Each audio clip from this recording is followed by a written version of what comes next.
what exactly is happening?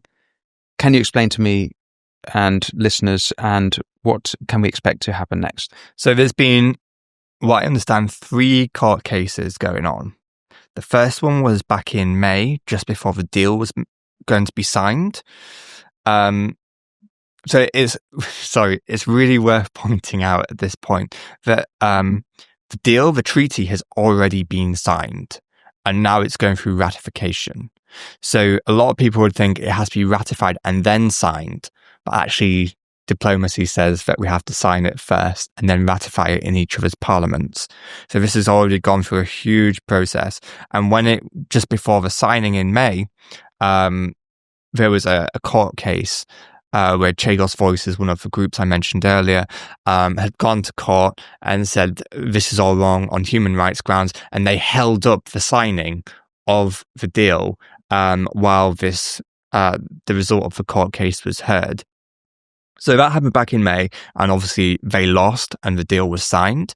This was because the government came out and said, look, this is all on board. They provided some really awful reasoning why. They said that Chagosians never had a right to live on the island, in specifically the British Indian Ocean Territory, because when they lived on Chagos Islands, it wasn't called the British Indian Ocean Territory. This name was given to it upon their removal, so it's basically a fresh territory.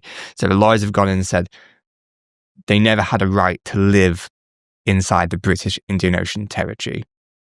Right, okay. So that's how they lost last time. And then obviously we regrouped after that and said we have to kill this somehow. So then about a month later, I was approached by the Great British PAC. Now, the PAC is, I think it's Ben Habib's outfit, the political action group similar to the Americans. And they said, look, we can't give these islands away. What can we do to help? And I said, look, we'll need money. We'll need a second court case. We would need to really get on top of this. But I said to him, this is the timelines that we're looking at. We have to be really fast in doing this. So we spent a few months just fundraising for this. We identified someone from the Biota Citizen group, a pro-UK group, to take this forward. Someone who was born on the islands themselves, so a first-generation Chagosian. They couldn't have been born in Mauritius. So we found an older Chagosian, which was Midgley Mandarin's father, to take this forward. And we found a lawyer who was allied to the cause as well, James Tunbridge. So we identified these two people. We raised the funds, and that process started as it entered the Commons at the start of July.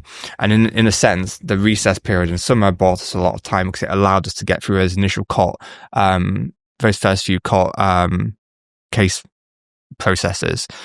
And so we come down to the past week where they brought it up to the High Court. It's taken some time to get to that point. And they went into the court case, and it sounded very positive. I wasn't there, I should say, but I had updates the whole time. And it sounded very, very positive. The UK government came completely unprepared. They didn't have any of their documents with them. And because of that, the judge has had to postpone the hearing to another day. So on one side, we thought this is good news because the government's actually really unprepared for this. But on the other side, it's now given the government time to get organised for the next hearing, which I believe is next Friday. So the start of November. So, and then there's a third case, which is the old case. People from back in May have reignited their claim again. They're doing it all in one go. So there's 2 Chagosian groups who are currently in court. At the same time as all of that, the bill has passed through the Commons. So I mentioned those 320 MPs had passed that through, and now that's entered the Lords. So we have the second reading in the Lords on Tuesday. And so one half of the campaign is focused on the courts. The other half is focused on the Lords, where we're trying to get all the Lords mobilised. And there's 800 Lords. We can't hit them all, but we'll get the most active ones, the most influential ones, to try and reason with the other lords to drive that forward and get them engaged, get them mobilised. There's meant to be more conservative lords than Labour lords, so we do have an advantage here, but it's about mobilising them at this point, because a lot of lords do not turn up to the lords. Right. So we're very much against it at the moment. We can kill this, but it's a time. It's getting other people mobilised. It's getting people on board, and once we can get that vote secured in the third reading, we have a chance. But we have not enough time for this. Right. Okay. So you actually think there is a chance that so there's two very slim chances going on. Chance number one is the court could say, actually, you've got a case.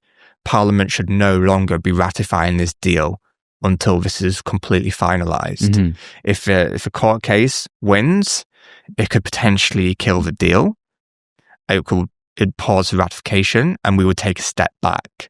That's what we want to happen. Right. And also, at the same time, for Lords, if they vote against it in the third reading, it's not going to happen in the second reading because the Liberal Democrats have refused to go along with it.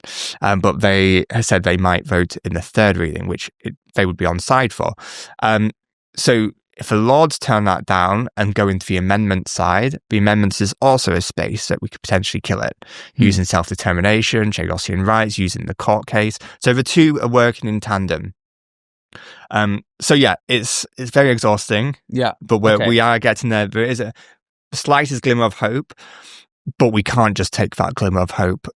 We're up against it. The government are using really dirty tactics to get this over the line. Are they? Anything you can look for?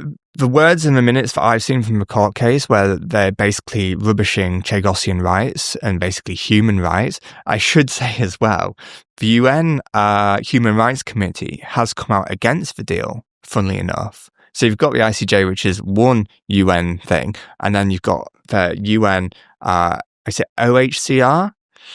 They have come out against the deal, citing Chagosians weren't included in the deal well enough, they weren't consulted.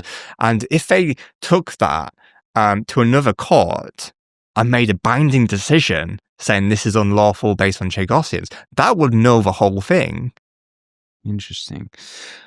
So there's lots of different angles that can kill it, but it's about which one at the moment. So you mentioned earlier Nigel Farage saying that they would just stop paying, but that wouldn't work because the Mauritians would have sovereignty over the islands, and so they could just they would just stop us from being able to use the islands. Yeah, that's what which means the Americans would be stopped from using the islands. So,